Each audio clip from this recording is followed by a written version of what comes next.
righteously leading our people, but now I'm faced with the truth. What kind of leader can't tell good from evil? All those poor souls, how many could have been saved? How could I trust in a justice so cruel and depraved?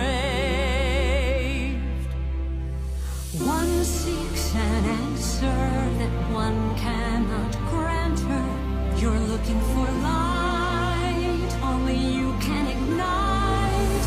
Every transgression must serve as a lesson. Yesterday you drew sorrow, what will you do tomorrow? I feel no wiser than when I commanded the slaughter of those sons and daughters.